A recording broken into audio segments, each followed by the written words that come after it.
Hey everybody, this is Andrew Brown, and welcome to the ADOS Cloud Project Bootcamp, where we continue on with our RDS stuff. So where we last left off, we had set up the schema file, we seeded some data, and we have some data in our database. So I want to take a look at that data, and so we'll establish a connection. Now, we did create that script called dbconnect, and that is going to allow us to connect to our database. I'm going to do DT to see our tables.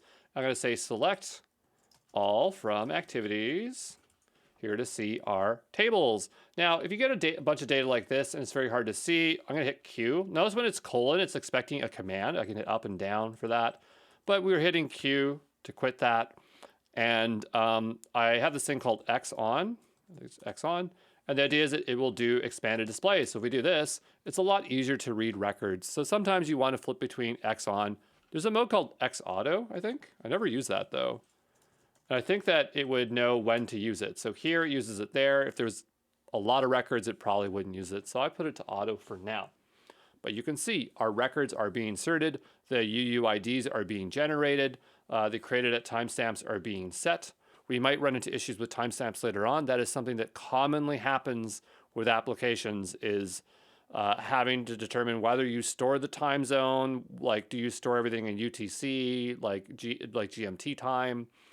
We're definitely going to run into that stuff here in this bootcamp, but we'll figure it out as we go. So we have some scripts here. So I'm just trying to think what the next step is, because we have data loaded, we have a schema created, we can create and drop our database, we can connect to our database. So I probably want to go ahead and start writing a query. So I'm going to go back and take a look at some of our,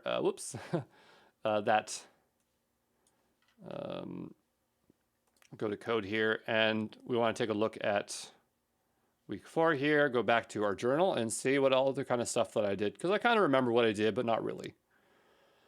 Import script, we did that. UUID, we did that. We create our tables. We created a shell script to connect. We did that. Drop script, we did that.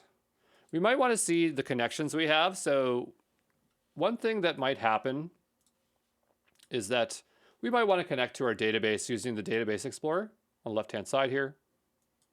So I'm going to hit plus here. And I'm just going to go to the Postgres tab. And we'll just say CRUDder. And here we'll just put in password. And then the database is CRUDder. And so we might establish a connection here. So we have a connection to CRUDder. And this is obviously an easier way to use the database, and something we would commonly do. And so in public is where our stuff is, because remember I said these schemas or namespaces are a way of grouping stuff together, so you can see our activities and users table. And we'll use this a bit, but I'm just gonna try to stay focused in the terminal so that you get better terminal skills. But anyway, my point is that let's say we were done here and we want to drop our database and clear it out because we're making changes to our schema. So if I was to go and I'm going to cd into that backend Flask app here. And we go bin db drop. Let's see if it drops the database. Notice it's hanging, it's thinking. It says the database CRUDder is being accessed by other users. There are 4 other sessions being used by this database. Okay, so we have to kill those connections before we can drop that database. So the question is, where are those connections and how can we see them? So I believe that we have this. So I asked a question somewhere. I probably Googled it, like how to do it. And so the idea is that if we run this command, we should be able to see active connections or sessions. So what I'm going to do is I'm going to go over here. I'm going to create a new script called db sessions. And I'm going to go to the top here, copy this, paste this in. And I'm going to go ahead and grab my code as such. And I notice I don't have this. So I'm going to grab this to make it pretty. Oops.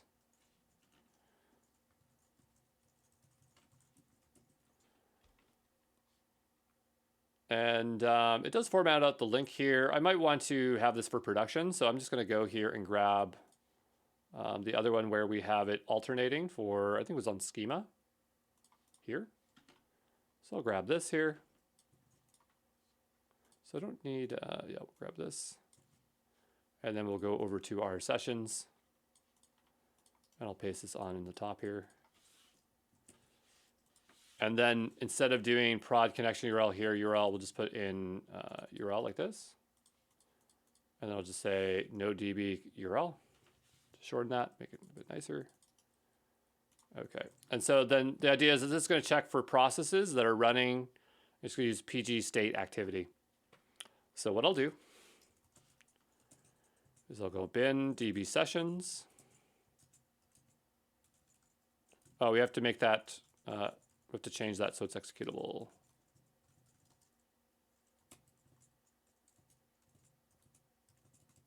There we go. And we'll hit up here. And so we should be able to see active connections. So they said there was 4 connections. So we see idle, idle, idle, idle, active. Active is probably the one that we're using right now that we're connected to. So these are the other 4. Here it's saying Postgres is connected to it. So we should probably be able to kill some of these and see what happens. So if I just hit quit there, we'll go over to our database connection here, and we'll just, we'll close this connection. We'll go back here, run this again. We should see fewer commands. 1, 2, 3, 4. Still see 4. This is still open, so I'll hit Q, and I'll do quit here. I'll go back over here. We'll run it again. And now we have a few less. So sometimes it's a bit hard to pin down where these are. You're not supposed to forcefully kill processes or connections like this. But the simple solution for us is if we have these open connections and we can't drop it, I think generally it's because of this. I really do think it's because of this connection here. Close connection. Try this again. Delete connection. Yes. Anyway, I don't know why these ones aren't closing, but the point is that sometimes what we can do is just go here and do Docker up again, and that will fix that issue. Now we are in development, so we could kill those processes. You got to be careful about that. I think it could like corrupt your database or something. I just know that if you fiddle around with those, you can cause some bad things to happen. So this is a local developer environment, so it's not a big deal if we were to kill them, but the fastest way to do is just to do a Docker up, and we should be back in business here in a second. So I'll give that a moment. I'll be back here in a second. All right, so what I'll do now that this is running again, I'm going to go back here. I'm going to hit up, check my sessions. There's still 3 idle, but that's okay. Let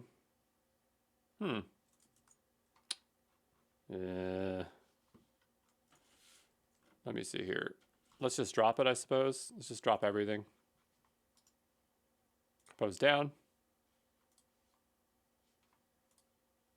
I'm going to just bump my font down a bit because it's a bit hard for me to see what's going on here.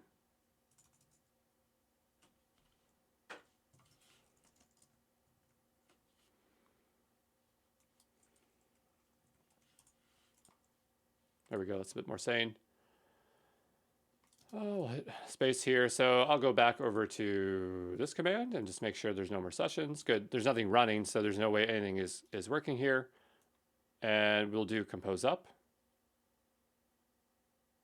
I'll be back here in a second, okay? All right, so it's back up. Let's go take a look here and see what sessions are there. Oops, did not mean to do that.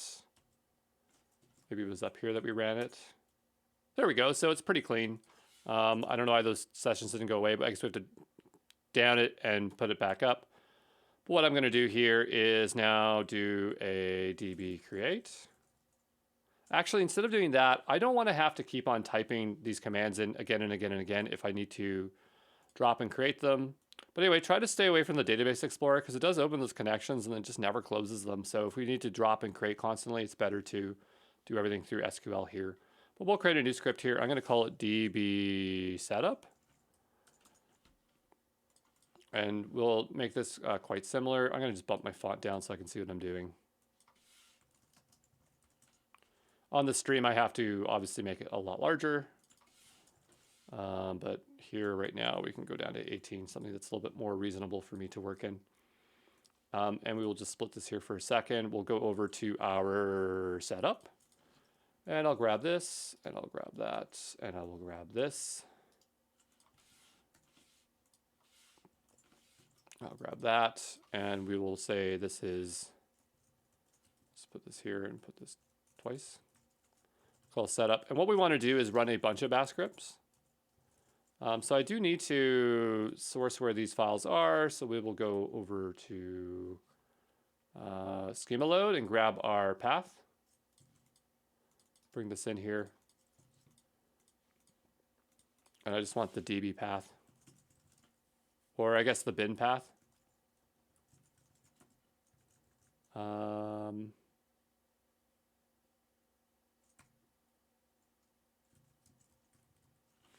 I'm sure I've written this somewhere here, so let's take a look here. Yeah, it is what I did, bin path like that. That's what I thought I was going to do. And then the idea is that we can source those. So that's all we're going to do is just run these files. So the idea is we can drop, create, schema load, and seed. And this will speed up our workflow tremendously. And these are actually what Rails has and other frameworks have.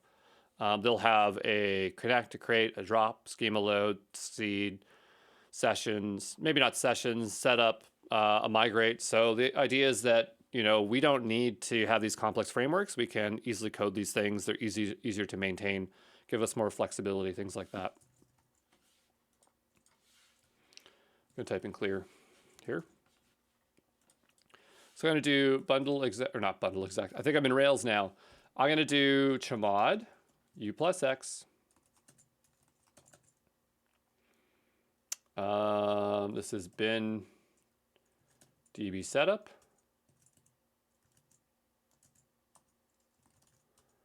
Okay, and then I'm going to try to execute this. Let's say bin db setup. Another thing we can put in here is probably -e. I don't know if I have in there. Yes. So this is something that is really useful if you want it to fail at the first one. So let's say this one doesn't work, then it should not progress to the next script. So that is something that commonly happens for bash scripting.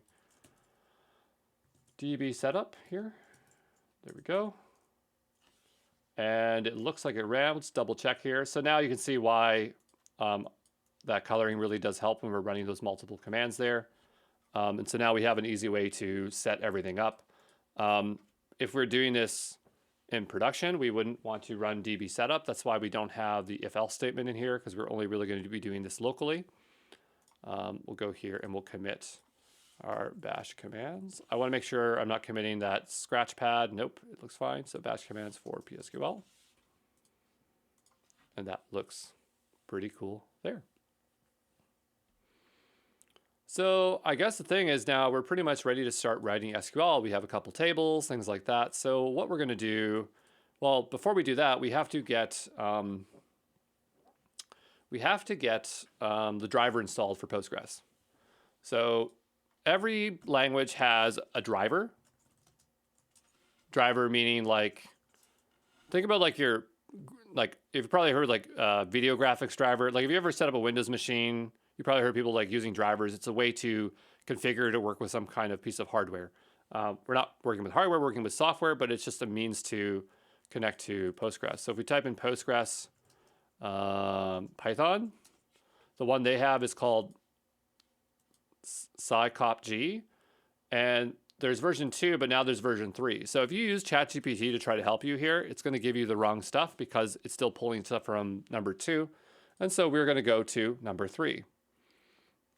And so we can go through here and it'll tell us how we need to install it. So we would run this and stuff like that. So let's go take a look at what I did to install the Postgres client. So we need these two because we are going to install the binary and we're also going to be doing connection pooling. So we'll go and make our way over to the backend Flask app. And we will go into requirements.txt and we'll scroll on down to the bottom here. And we will paste these in. I'm going to do a bundle, or sorry, I think I'm in Ruby every 2 seconds. A pip install -r requirements.txt. And that's going to go ahead and install those two libraries. Not that it matters because that's going to have to build in our Docker Compose anyway.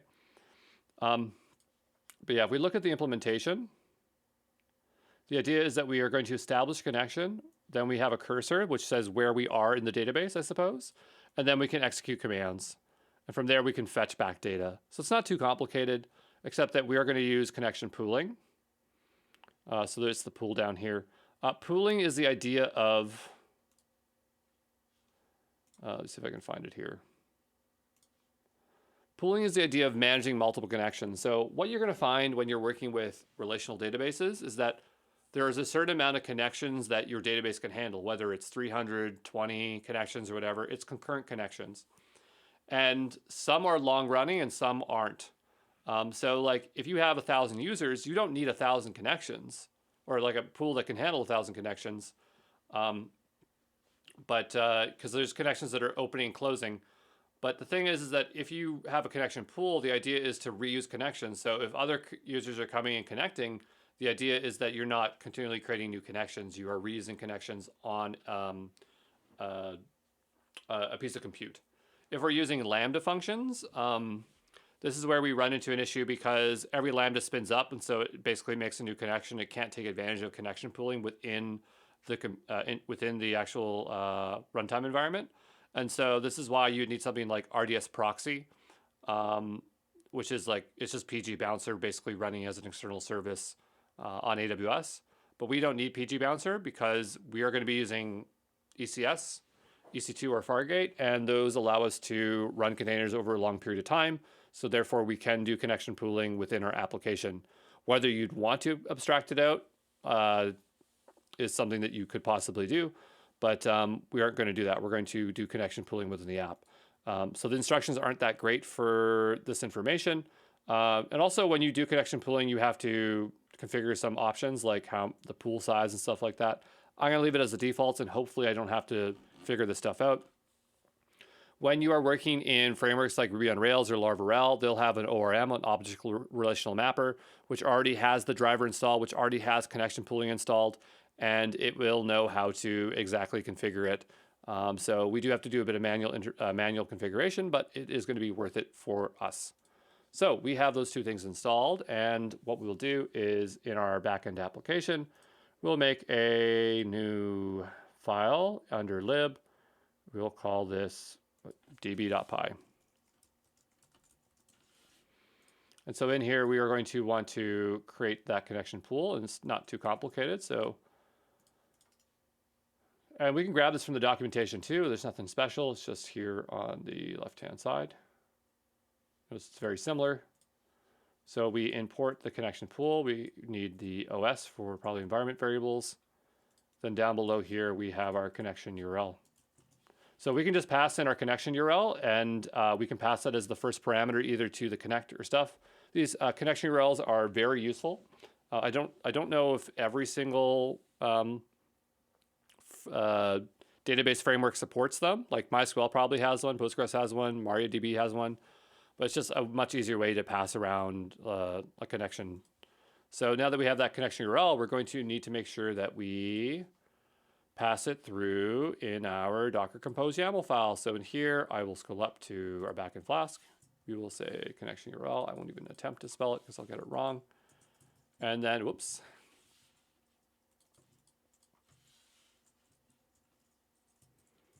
In here, we can do connection URL.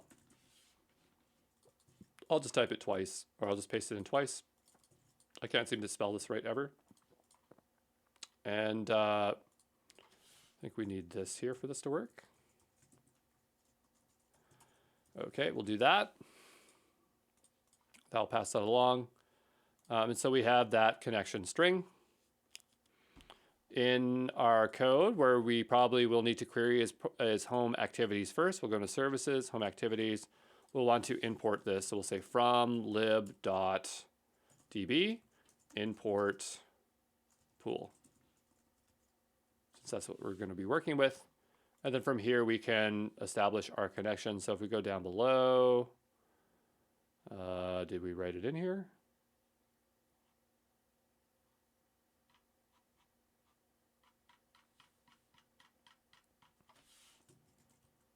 I'm looking for the cursor.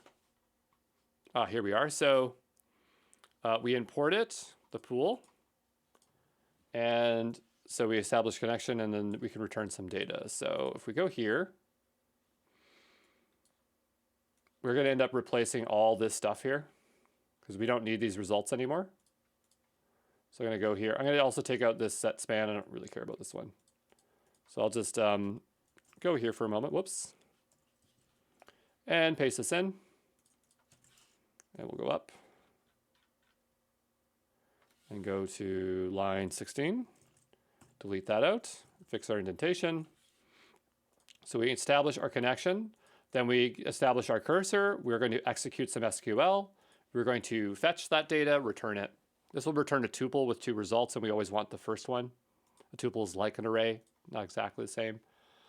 And so we need SQL, so we need to do a here doc. So here doc looks like this. It's 3 exclamation marks, double exclamation. So I'll do SQL, this.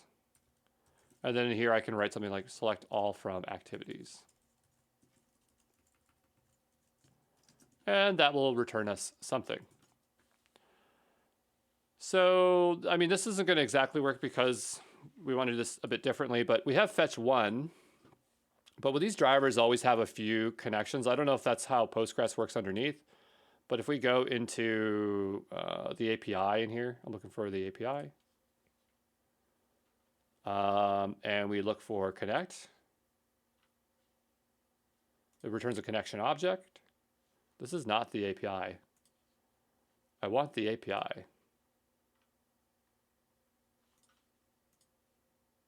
Let me go here. Where are you? Documentation. I guess it is API connection.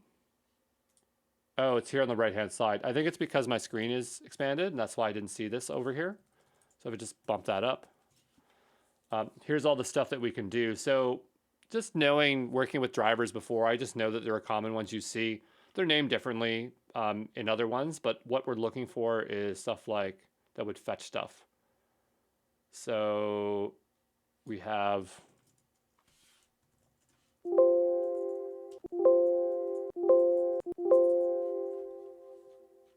I wanted to highlight on the right-hand side here. I don't know why it's not doing that. We have execute, which actually executes the command.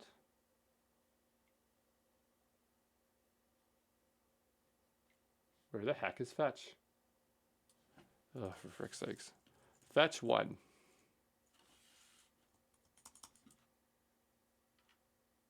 Maybe it's cursor class, sorry. Ah, here we go. So the cursor is going to give us the ability to do things like fetch 1, fetch many, fetch all. These are what you're usually looking for here. So if we go in here, it'll say, return the next record for the current record set, return the next size records for the current set, return all remaining records for the current set. So if we're returning an array of stuff, we want all, because if we do 1, it's only going to return the first record, and that doesn't make any sense. Or it might error out and say, hey, you returned a bunch of records. We were only expecting 1 back. So fetch 1's not going to make sense for this case. We're going to have to use fetch all. And that's the query we're going to run. So we'll want to maybe print out this data or just see what it returns back. So I'll go ahead and save that. And our connection URL string should work. We are going to have to do a Docker compose up because we did install some libraries here. So we'll just do that, and I'll be back here in a second. All right, so let's back up there. I think also our application or my backend wasn't working before because when I merged my code, I have something redundant there. Yes, I do, and I think I know what it is. It's not a problem that you're going to have. It's just a problem that I'm having from my merging, and it had to do with notifications being used twice here. I think it's just in here twice. It is. Same thing, twice. So I'll take one out, and I'll go back here, and I will do a compose up. I'll see you back here in a second, okay? All right, so let's take a look here and see if I have a running backend, and please tell me it works. Yes, it's great. I just refreshed it. I did not trust that red square. Always hit the refresh button and make sure it works correctly. So now what I'm expecting is to get some kind of output back. So we'll go over to our ports. We will open up 3000. And it's okay if it's blank. I'm not expecting that to work. And we'll make it our way over to Docker here. I'm going to right click on our view logs. And it says unrecognized error, client exception, getting sample rules, security token in the request. I think that has something more to do with X-ray because it's talking about sampling rules. So I don't really want to deal with X-ray right now. I'm going to comment it out. So get out of here, X-ray. Get the heck out of here. Okay, we'll give it a refresh. Segment not found for what? I don't know if we do segments in here, do we? Yeah, we do.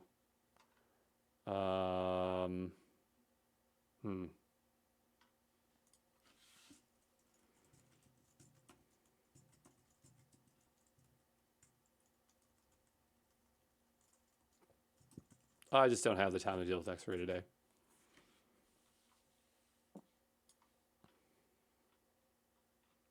So I don't think that's X-ray. I think that's just generally, that was actually for honeycomb, but whatever it is, I don't have a problem. So we see connection failed, connection refused. Okay, that's fine. Let's go into the shell. Let's make sure our connection URL is set. So we do env grep, or just env, I guess. Here's the connection URL, Postgres password 127.001.5432 CRUDder. So that looks correct to me. I remember Bako telling me that we don't have to do localhost here. We can do DB because that's what we actually use. Because we can refer to it in the Docker Compose file, it would recognize that as the host name for the DB connection. So it's possible that's what we need to set it to. So for this, I kind of want to overwrite it.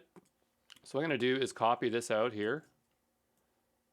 I'm just trying to rule some things out here. And I'm going to, instead of doing this, I'll just have DB.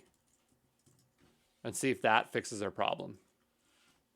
This has to do with like Docker and the fact that we named it DB down here. And so it would automatically treat its host name as that. So what I'll do is go back up to here. I will do a Docker Compose up. I'll see you back here in a second. All right, so now let's see if that might resolve our issue. I'll go back over here. We'll give this a refresh. We'll see, what do we get here? This one is old, so it's not going to tell us anything. This one is old, so we will have to go here and view the logs. Oh, come on. I didn't. Sometimes it does that. I'll have to click into it manually. It's annoying. Segmentation not found. Subsegment. Oh my goodness. I really dislike the tracing today. Again, this is for X-ray, so I really just want to get X-ray out of here. When I did this before, I didn't have issues, but I'm sure I'm missing something. Just get out of here, X-ray. Any way out of here. Oh, it's on these. There we go. Just no patience today for the X-ray. Give this a refresh.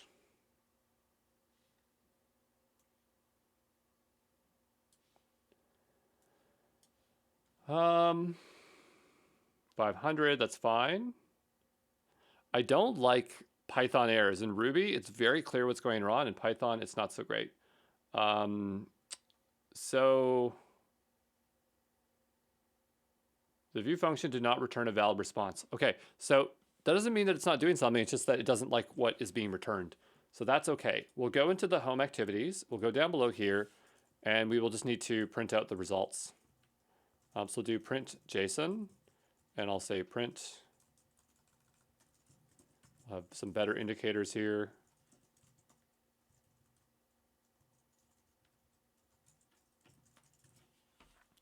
Go back over here, give this a refresh.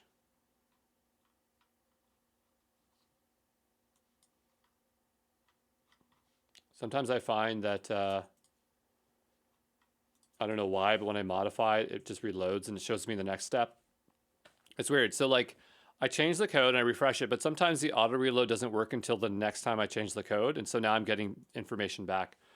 As you can see here, we are getting some kind of data back. It's not giving us the headers. It's just kind of a bit of a mess. So I'm not sure why it looks like that. We could do fetch one and see what that looks like here. Okay, so that should reload. Now what do we get? The return type must be a string, dictionary, list, or stuff. That's fine. Just want to put a number here, making sure I'm getting the new ones. Put 1 there. So I don't trust this refresh, eh? See how there's no 1 in there, so I'll just do this again. It's like we're always 1 step behind, which is fine. So we have the UID. I guess it's just in rows. So what we'd probably do for this, I think it's totally fine. I think it's just the way it's being displayed. But if you go into here and we look at the basic module, what they'll do is they'll print out the records here. So I'm just not used to looking at printed like that. So probably what we would do is just go here and paste this in.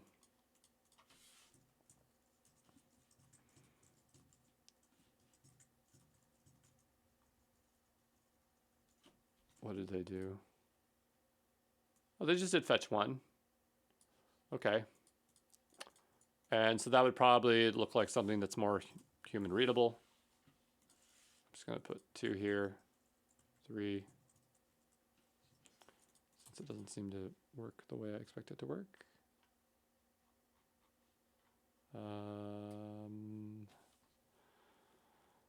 Okay, the cursor connection is closed.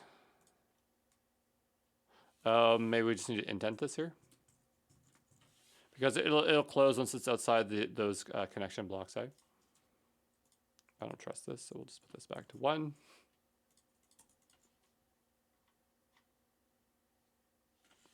Put this to 2. I know it's kind of weird that I have to do that, but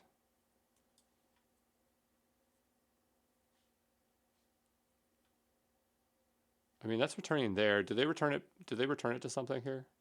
They just call it in place.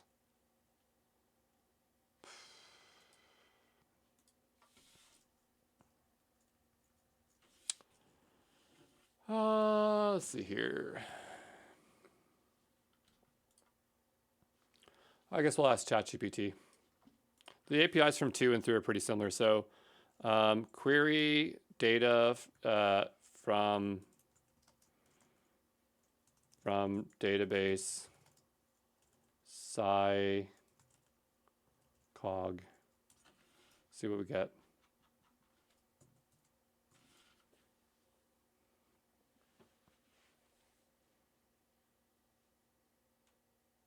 Yeah, so they return the rows and they're using a fetch all.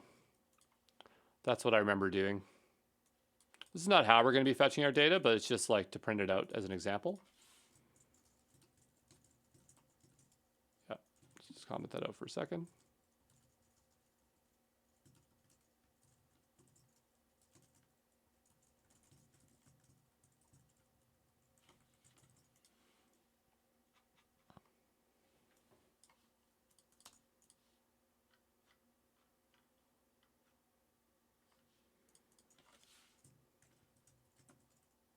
Can't have 2 returns. So there's the F. Yeah, it's printing the data. So, I mean, we're seeing data. My point is that you'd have to work with that data in some way. It's not the best way to read it. Let's go ahead and do it the way I want to do it. So the thing is that we can return data and have it into a data type structure and then manipulate it.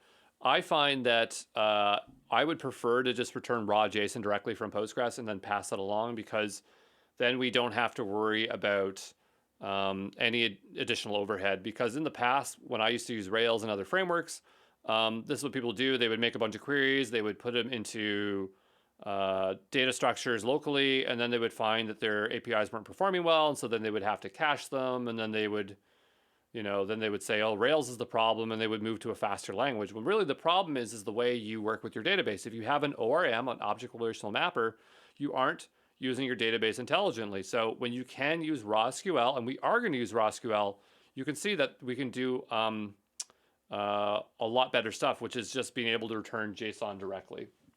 So if we go over to here, I have written these two things. So all this is doing, these are these functions here, these functions here for Postgres.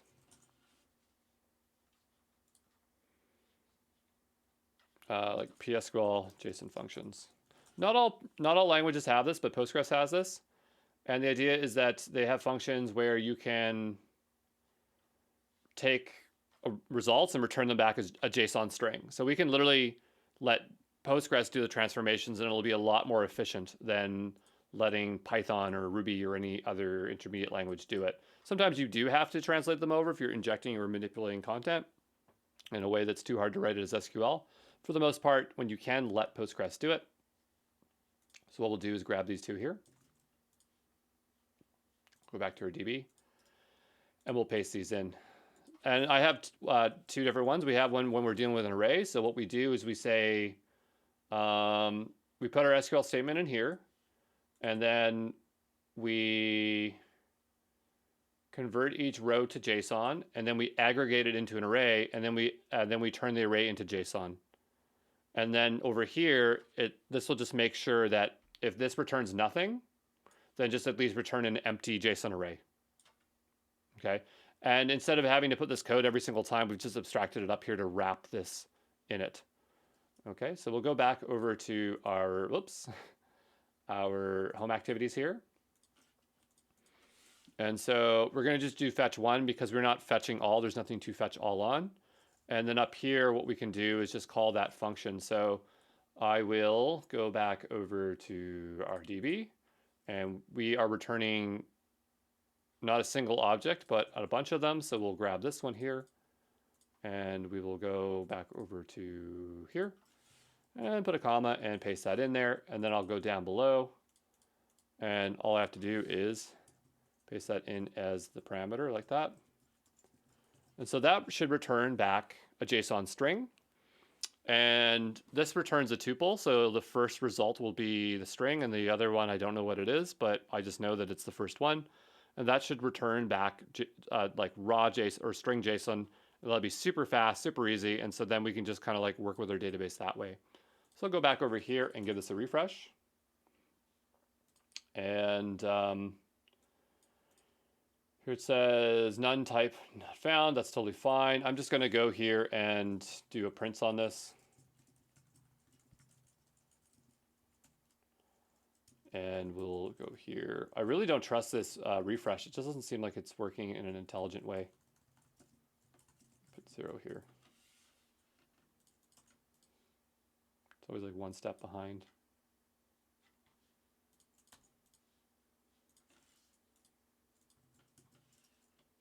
Shouldn't have to do this, but I'll have to talk to Bako, see if there's some way we can solve this refresh issue.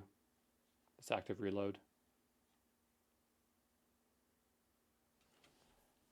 Executed bytes, none type found on send query. Yeah, I don't know. Let's take a look at what I wrote for my code so we don't have to spend all day trying to figure this out. So we did this. And yeah, I mean, that's pretty much it. I mean, this one's slightly different because we're doing a bit more in here. But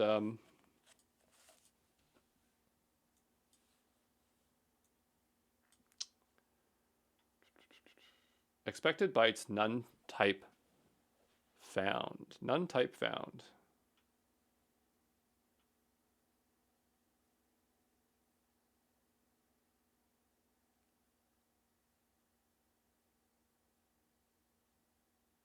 I mean, the JWT stuff is complaining. That's totally fine. The bug exception was direct cause of the following exception. I'm not sure if that's causing us an issue right now. I don't think it should, because it's making it down below here. I'm not sure why my app is in such poor shape here today.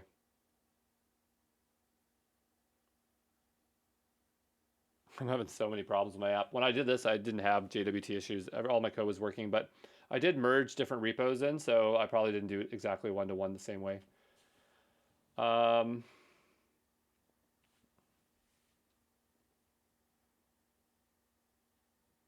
Is it even making it to here?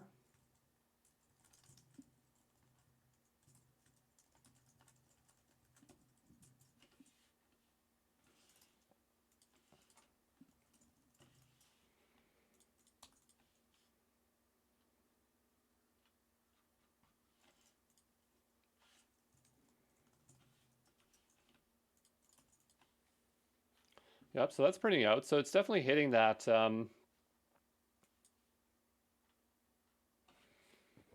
saw it. I definitely saw that that output there on home activities. So let me just read this for a bit so you don't have to watch me stare at this blankly. Maybe what might help is printing out the actual SQL before it gets executed. Sometimes that is useful. So I'll just put here. Oh, stop. What is it doing? I don't know why I was doing that. Print SQL. So we'll just put in here print SQL.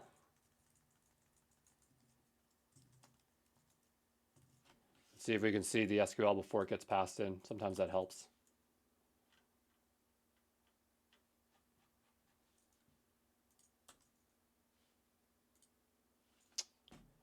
And I don't know, my environment messed up here. Hold on here. Holy smokes. What the heck? Come on. Okay. As long as it's still running. That was very frustrating. It says all these containers are running, but I don't see it in the CLI anymore. Great. We'll go and view the logs.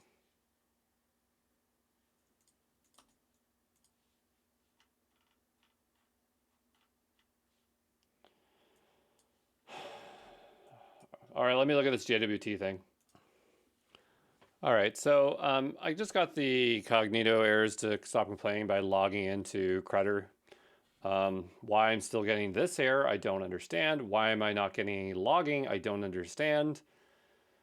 It is quite frustrating. Okay, we'll go to app.py. And again, when I did this, I had no problems before. So I'll do a print up here. I'm just gonna do, I just wanna see anything. Come on, give me a print. Oh, look, now it's printing stuff. Great. And it's returning none in here. So that's the problem, is that those statements are returning none. Did I put a trap in here? Yes, I did. I did. It's my own trap. It's my own fault. We forgot the returns. I told you I got stuck on my own stuff. And I purposely took those out. I should really make notes of what I've removed, but I just don't. Anyway, that's fine. We went through all that debugging for fun.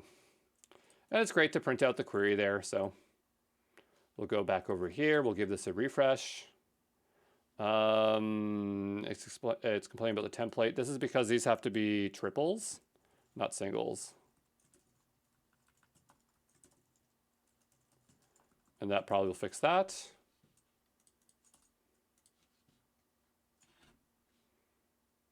Line 723. Oh, it's because of these up here. Because we have the curlies up here, but we have them there as well. So I would think that we would need to escape these maybe. Oh no, I think it's like double curlies to escape. I know it doesn't make any sense, but that's just how it works. So that will fix that issue there. Starting to come back to me here. And I do believe that it is fixed. It's just lying to us.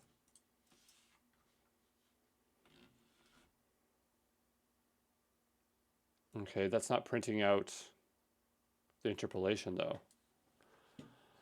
Okay, did I solve it in my other one just so that I don't have to goof around with this for 100 years? Not in this one here, week 4.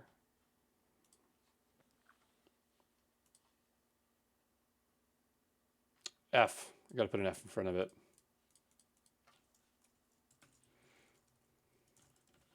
I don't always have the solution in my code in the other one, but this time it looks like I might.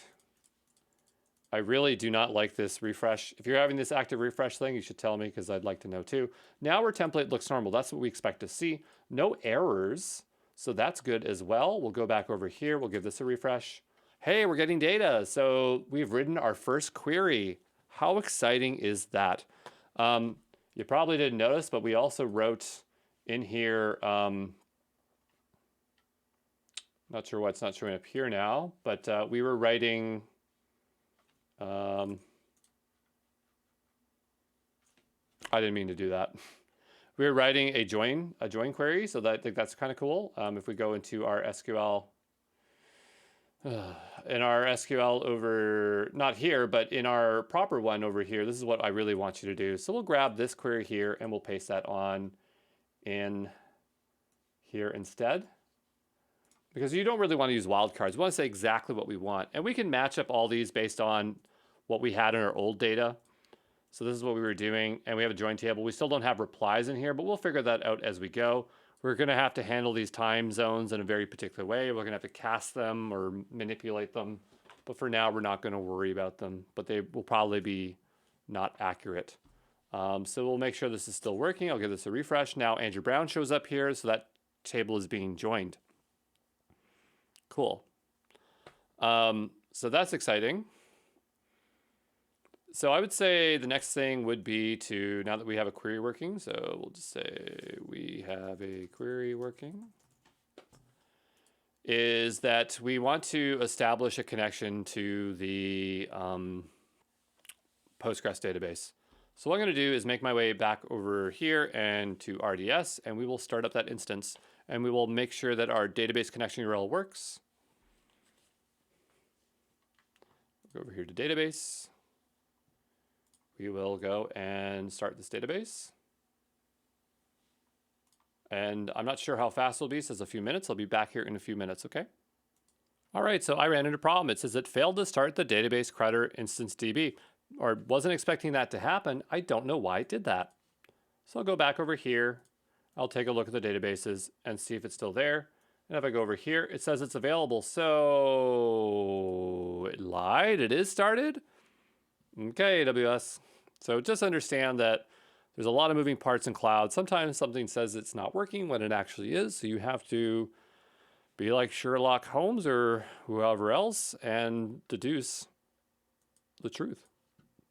So it says it's working now anyway. And so I set up that endpoint earlier. I'm going to see if mine works. So if I type in, I'll bump this up here for a second. If I go here, and I'll just type mine in. Yours is obviously going to be different from mine, but if I do in PSQL, or let's do echo prod connection URL, I get that. And it says root here. Huh. And this is my old one. This is definitely not the one that I set. So great. I guess I didn't do a GPENV, and so I have to reassemble the one that I have because this one is definitely my old one. I guess great for you because I said that we would go through this twice, and that's totally fine. So I'm going to go here and make a new file. Though I thought I had a Scratchpad file here, which I have yet to delete. So where is this file? I guess it's nowhere. And I'm going to have to make a new text file here, and basically the connection string is going to look like, whoops, something like this. I'm surprised we still don't have that file. What a bummer. Okay, so I know that this is CRUD or root.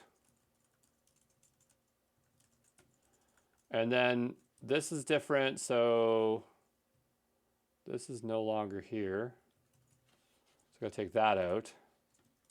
And this is the endpoint URL. That's the thing that we really do need to grab. And we will paste that in here. And so I just don't remember what I made the password.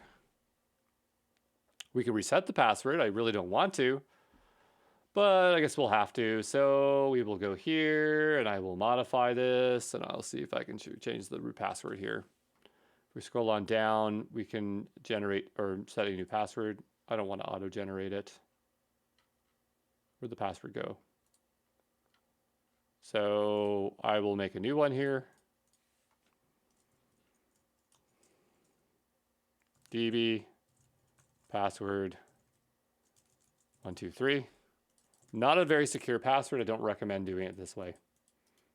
Go use a password manager. Go generate out a strong password. Please do not copy exactly what I do. I hate Gitpod copy paste or browser copy paste. Copy. I always have to right click and paste like a dummy. Okay, great. So this is what I'll set the new password as. Sorry for getting angry there, but it drives me crazy. I will go put this one in here. I'll go down below, hit continue, and I'll apply it immediately. And I'll hit refresh here. It's resetting. So it'll take a little bit of time. We'll see you back here in a few minutes. All right, after a short little wait there, that password has been reset. And now we will go attempt to connect to it. So if we type in PSQL, well, hold on. Let's just make sure that this new one is set.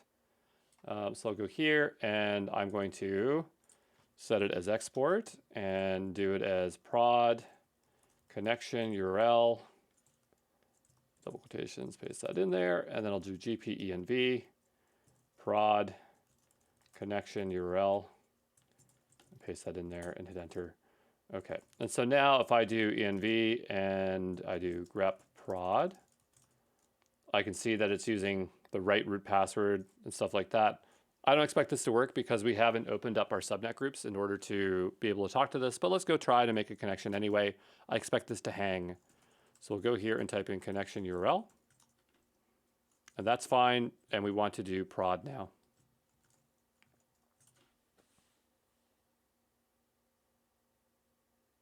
Great. So it's hanging because we have to get the Gitpod IP address and then make it so that that security group can have it, right? So what I'll do is I'll just stop this here and we'll make our way over to RDS. And so the idea is that this instance has a security group, which is over here. And in the security group, we have inbound rules. And so the idea is that we need to add our inbound rule here to allow for that. So you can see that Bako has been using this. I'm a bit confused because we haven't really done anything with this yet. But anyway, I'm just gonna go back. Oh, you know, it's because we've had these prior. So go ahead and delete these because it's the default one. So we're seeing rules here. You probably would see nothing in there, but I'll delete it so that I'm at the same spot as you. And so the idea is I'd come in here and I'd see nothing. So you go here and we can choose 5432 manually, but you could also just drop it down here and it'll just choose Postgres. So we'll do the same thing. The idea is we want to put an IP address in here. I'm going to put Gitpod in here so I know what it is.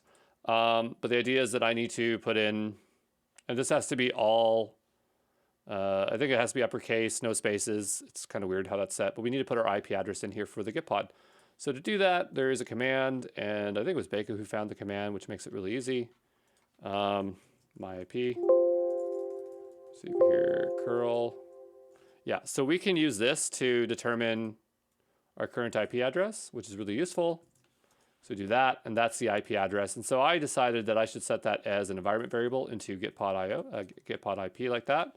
And then the idea is that we can just do echo Gitpod ID when we need it.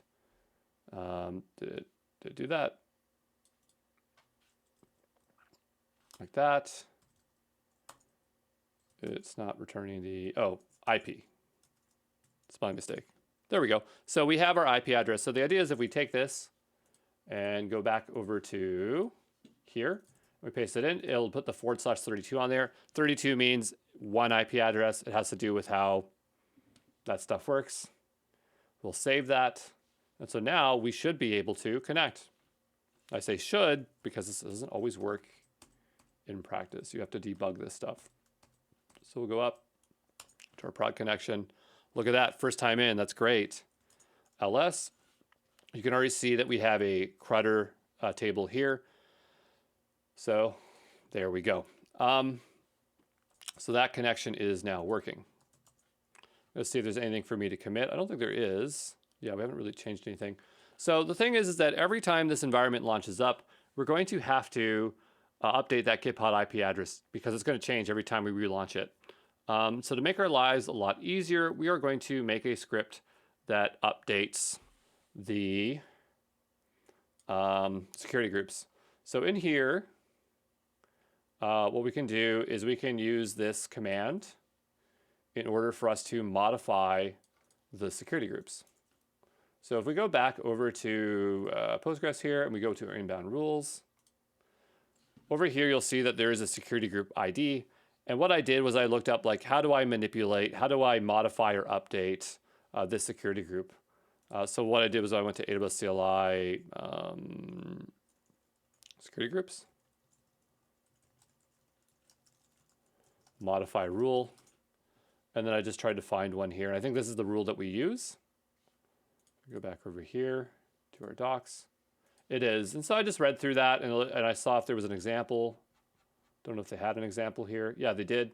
And so I just modified this until I got it to work. And so what it wanted was, it wanted a security group rule ID. And I said, oh, do inbound rules have that? And then I opened it up and then I saw this here and I said, okay, that's how we do it. So we need the security group ID and we also need the actual security group rule ID and the security group. So this is the first value we're going to need. And I'm going to go back over here and we are going to grab these and put this in a scratch pad, which is right here. And these are my old ones, so I'm just going to clear these out. And so the first value I want to go grab is this one. And we will go paste it in here like this. And then I need the security group ID here. So I'll go to this and I'll grab it right here. Go back. We'll paste this in.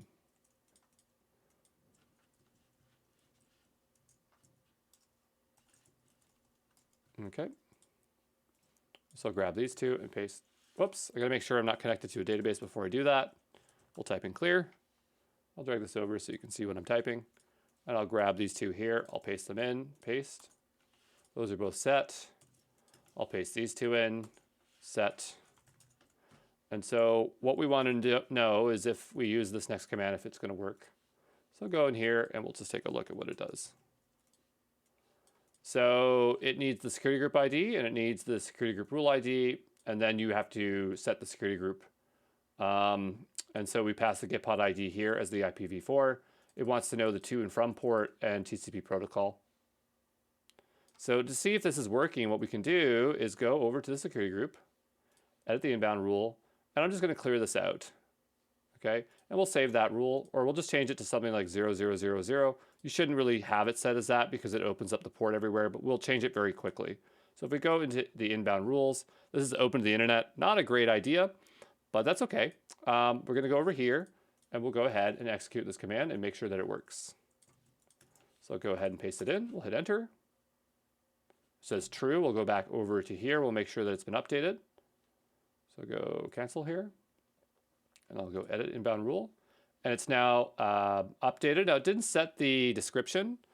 It looks like it cleared it out, but it is setting it. So it would be nice to set that. And I don't think mine sets that. Maybe we can ask ChatGPT so we don't have to go figure it out because I'm very lazy. So we'll type in, oh, well, it does say description right here. So maybe we can just take that and do it. We don't need ChatGPT for everything. So I'll go here and I'll just say GitPod and see if that works. So we will go here and we'll copy that and we will paste that and we'll say enter. I'll go back over here to here, cancel, edit the inbound rules, GitPod. So that's convenient. Now we want this to take effect every time we start up GitPod. So what we can do is update our GitPod YAML file and also maybe create an additional script to update this every time. I wonder what I would call this. I bet I called this something before for a bash script. I feel like I might have done this. So we'll go in here and we'll take a look at what I came up with because I forget. Back in Flask, bin. Yeah, we'll call it this. So what did we do? It's basically just the rule dumped in there and it's a bash script. So we'll call it this db update sg rule. So go here. It's not really the db, it's more like RDS. So, so maybe that's what we'll do instead. Instead of naming it DB, I'm going to call it RDS. I think that's a bit more clear. And I'll go over here, and this is obviously not the same as what we did, but it's pretty close. So I'll grab this here, and we'll grab that, paste that in there for fun. I like this. We'll bring this in for fun.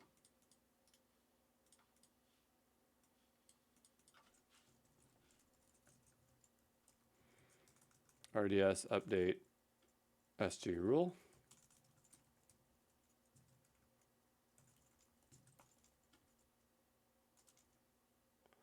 Holy smokes, I mangled that. Oh, come on, give me a break. This copy paste stuff is just killing me. We'll copy this, we'll go back here. We'll paste that in. Man. And we will grab all of this basically. We'll go back here, paste it in the top here. Enter, I'll call this RDS update SG rule. We don't need this command. And get out of here, save. Is this not saving this file? It keeps saying this like it's not saving. I hate it when it does that. I'm pretty sure it's saving though. We'll type in chmod u plus x bin RDS setup rule, so that now is executable. I'll go back over to here into here, and I'll just change this to just get. We'll save that rule, and we can see that it's named that. I'll go back over here. I'll now execute this to make sure it is working as expected. Good, missing the E on there. Not that that's going to hurt anything. It says that the CIDR block is malformed.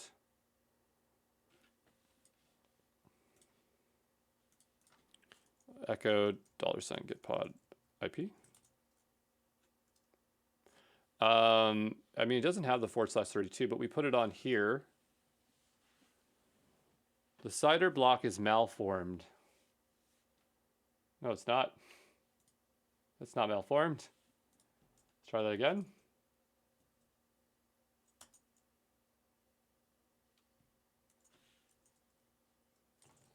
All right, let's take a look at what it wants.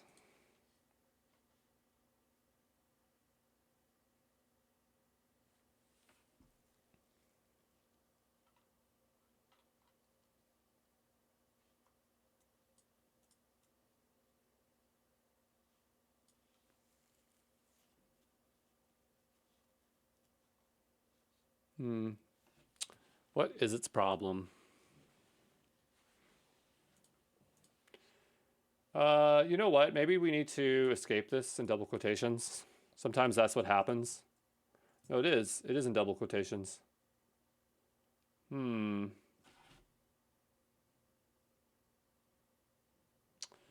right, what we could do is print out and see what this is actually doing. So I'll go on a new line here. Sometimes you can't trust it, eh? So I'll go here and just see what it's printing out, if it's saying it's malformed. And we go here and look, it's empty. So it's not passing it along. I mean, it's probably because we didn't export it. So if we go here and we say export get pod ID, maybe that will resolve our issue. Because we did just locally set it. We didn't do an export on that, eh? I'm just trying to find here. We'll look for our curl command, curl.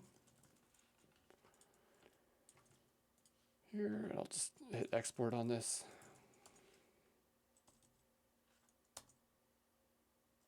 Okay, so now it's working, no problem. So that was our issue. So this is all good. So now we have this script. The thing is that we want this to basically run every time it starts up and maybe set it up. So what I'm going to do here is go to the get pod YAML, and I guess what we could do is if we have a Postgres step, we could do this next. So we could say source. Let's see what I did.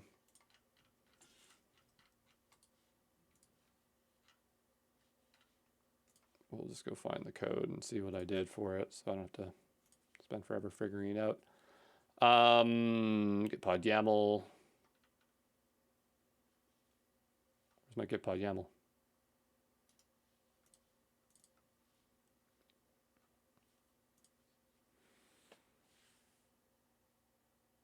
Yeah, so I put in the command, which makes sense to do. So what we're going to do is every time it launches up, we're going to set the git pod ID and export it. And then Thea workspace is basically just, if we type that in, it would return, show it to you here. This returns the actual workspace. You might ask, Andrew, how do you know about this this address here, and how do you know that it returns that? I don't know why it's not working here today. Let's type in echo and then do this. But notice this returns back the workspace root. The reason I know this is because when I was investigating Gitpod and running Visual Studio Code on servers, there's something called Thea that's underlying technology for it, and I just remember that. You could also just do env and look through your environment variables to figure out if there was one set, and I just know that. So this will always bring us back to our workspace, and then that will run that rule.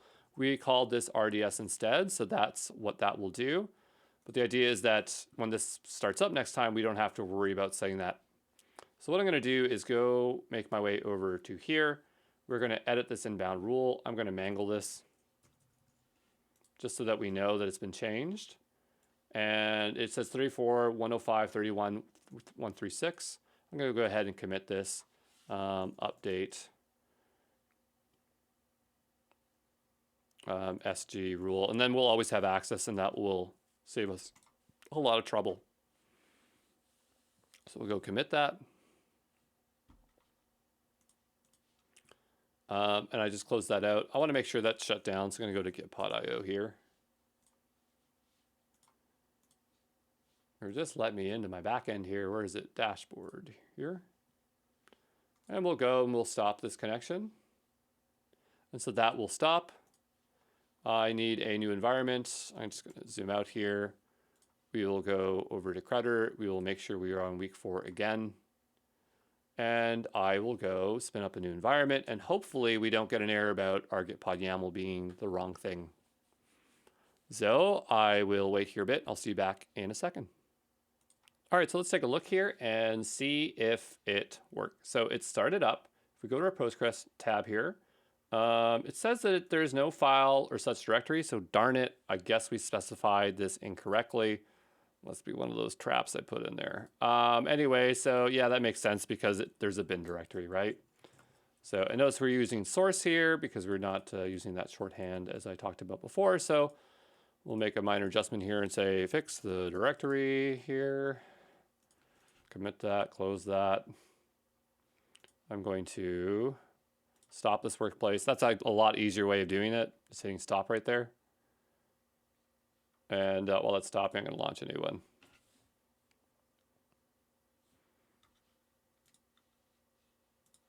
And so maybe this time, I'll get the result I want. I'll be back here in a second, okay? All right, so let's take a look here at the Postgres here, and we're getting returned true, so that's pretty cool. I'll go over to here. We'll give this a refresh, and we can see Gitpod is setting. We have the new IP address. I'm pretty sure that is what is set. We can double check to make sure this works, because remember we wrote a connect URL script that will allow us to alternate. So if we want to connect to our production, we should be able to cd into our backend Flask here. We'll do bin db connect prod, and we'll see if that works. So that didn't exactly work as we hoped it would. Is the server running on host, etc., 5432. Let's go take a look here at our connection script and make sure that it is working correctly or implemented correctly. Because I don't remember it. Connection URL. Oh, we never put in conditionals for this one. So we will just go do that now. No big deal. Go ahead and grab that like that. We will paste that in like that.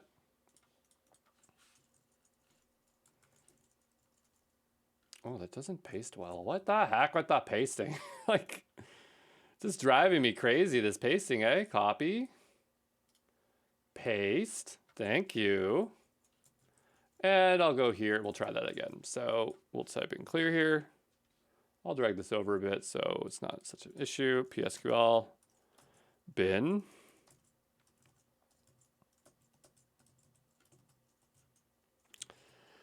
It's bin db connect. You can tell I'm getting tired here. We're supposed to put prod in front of there like that. Cool, we're connected to the production database. How awesome is that? So we're definitely getting somewhere. I'm gonna quit that. So yeah, that's pretty sweet. Update db connect so we can connect to the production database. Okay. I don't care if it's over the character limit. I'll do what I want. All right, so the thing is that we need to load data onto our production database, right? Or at least our schema. We have to load our schema because our application isn't going to work if we have it connected right now. So if I was to go to our Docker file here, and I know that we had to hard code this, which is not the best. So I had to put db in there. But what I'm going to do is just comment this out.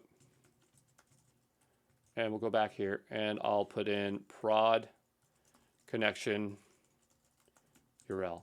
And this should not work correctly because we don't have a schema loaded.